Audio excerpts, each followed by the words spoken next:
Hello everyone, this is Shui Chen from Holistic Healing Academy. Today I would like to talk briefly again, no more than 15 minutes I hope, about mercury.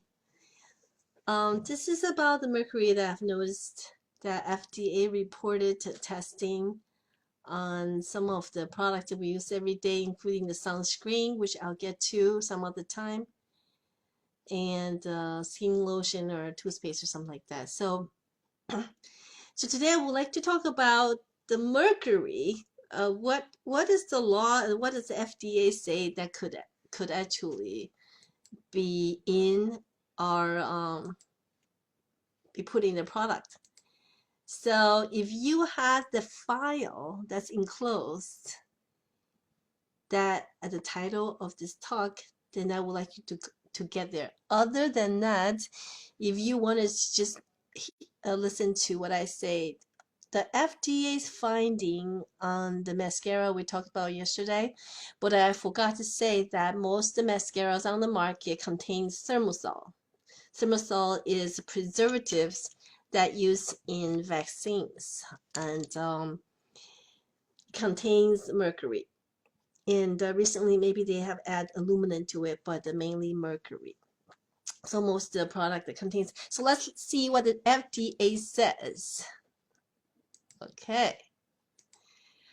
The FDA says mercury compounds are allowed in cosmetics only as preservatives in eye area products.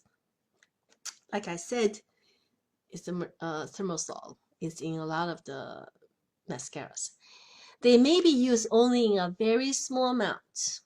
The mercury must not be more than 65 parts per million ppm in the finished product, and only if no other effective and safe preservative is available. We have not found any eye area cosmetics products currently on the market that contains these preservatives. What does that mean? So that means if any other thing is effective and safety, if it's effective and safe as mercury, then the products don't need mercury. But so far, FDA has not found any other any eye area cosmetics contains on the market that contains those preservatives. That means that the only one choice of preservatives will be mercury. Mercury is not allowed in any other cosmetics products except in a trace amount or less than 1 parts per million, and only if its presence is unavoidable under good manufacturing practice. So like last time I mentioned the trace amount, you can actually watch this documentary, The Trace Amount. According to myself and Dr. Brownstein and of course Dr. Wilson, even trace amount is not good. However, I listed in my note that these products, this company have this product that have more than trace amount. I list them. I'm just gonna say a few, for example, okay, it's not gonna the whole list. For example, let's say Revlon, 0.03 parts per million. Let's just take a look at the safety ideal elimination per hair, which hair analysis is the soft tissue biopsy, because what's eliminated to the hair is eliminated to the nails and to the elimination organs. So let's look at mercury. What is the ideal and safe amount to eliminate per hair? Is 0.03 parts per million. 0.03 parts per million. People ask, how do they know that they have mercury? How do they know they have mercury? So let's just say, well, no test is, unless you do biopsy, you don't, because it's embedded. deeply in our tissue. Unless you do a tissue biopsy, you can't. It's not traveling around inside your bloodstream like that. Your body doesn't work if it's letting the toxins traveling around, because within seconds you'll pick it up and park it somewhere, and just to avoid uh, the toxins damaging the rest of the body. So if your body worked properly and supposedly that you will suck out the mercury and put it somewhere. And how do you know? And without question, these are the few things that we know according to Dr. Wilson, and who tested 55,000 cases of people with their hair analysis. He said if you eat medium size or large size fish, you have a lot of mercury. If you have amalgam in your mouth, then you have a lot. And if you are born of parents who had eaten that kind of fish and had the teeth worked on, have a lot of mercury in their mouth, then you are born with mercury in you. So that's what, and also a few other things. If you eat fish, let's say more than twice a week, like the larger fish and including salmon and stuff, shellfish, even more mercury. If you eat that more than 1 or 2 times, 3 times a week, that you possibly have high mercury. However, in terms of sardine, that if you do 3 to 4 cans a week, that is just as safe as can be, but still high in mercury. But we need the good things out of the sardine in the small fish, so it's less in the bigger fish. So so let's go back to what we were talking about. Okay, where are we? All right, so remember that safe amount that I was hoping that we each will eliminate through our hair is 0.03 parts per million. However, FDA allows that the cosmetic company to put in 1 parts per million in the product, in the final product. So let's see some of these products. Revlon has 0.03 parts per million in their, what product is this? Let's say eyeshadow. And Shiseido has 0.02 parts per million. That's really high. And Revlon is higher. But we're not competing who's higher. Estee Lauder 0.004. Sorry, 0.04. And Estee Lauder Origin 0.03, which I used to use Origin because it's supposed to be the clean line, 0.03. That's high. And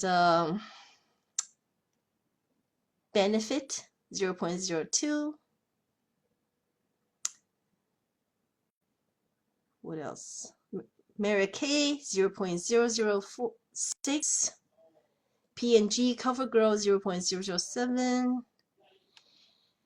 Revlon Almay. I used to use Almay eye makeup for the brown eyes. 0.0085 ppm. So just take a look at what I made available. I just so for all of you that was talking about vaccines and thermal salts and things like that, just so you know that in the mascara, in the eye makeup, possibly eye cream for preservative and stuff like that, they have mercury. And Q-tips. The Q-tips contains mercury to disinfect the cotton. So Dr. Clark said that when you get a supplement, there was some kind of cotton looking thing that's stuffed in the supplement bottle. Just keep that and use that with a little match stick or something and make your own Q-tips if you need it. Don't buy the commercial Q-tips because that contains mercury. So that's all I want to share today. Is any hello, hi. There's no question, and I just wanted you guys just take a look at the things, the reports. They already show it to you, and if you don't pay attention, you use it, you didn't know before. I didn't know. I use Origin, I use Elme, even prescriptive. I use the top of the line, Shiseido. Shiseido has, I mean, all these companies have like so much lead. Lead, I will talk about lead next time in the lipstick and everything. So now I have like nothing actually. If anything, I use a little bit safe product, but lead, I'm gonna talk about lead next time. I just want you to know something. I recently have a few clients that have glaucomas, so finally I get down to it. So people who have glaucoma, they have usually elevated amount of lead, manganese, toxic form of manganese in the eye area. So these people, when we test their hair, they have elevated manganese, and particularly those people who have glaucoma, they have it in the eye area. So it's not something as, oh, I'm gonna just use it on the eyelashes, didn't matter, or blah blah, it didn't matter. It does matter, because eventually you have these eye illnesses. In Chinese medicine, eyes are connected to our liver, so it's actually all interconnected. Okay, so just pay a little more attention to what we do every day. And over the years, I use toxic product. I use very, very toxic concealer in the past. And then so now I have some dots right here. And usually if you have anything between this point and to this point, any bumps and anything like that, that's actually considered kidney toxins. Kidney toxins. However, I believe some of my stuff is topical. Because I used to use, I'm so sad to say I still have, I didn't throw away yet, the sunscreen, not just sunscreen. I have some serum from Japan that's very effective. It's nanoparticles.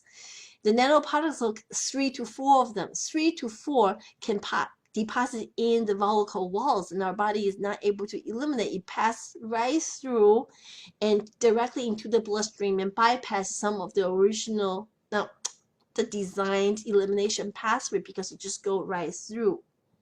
So the nanoparticles, so I also use those things that have glitters, the glitters of those companies that mostly are aluminum. I adapt them over here, and the shimmers and these things. I mean, I have issues around this area. I still have some, these things, that little spots there.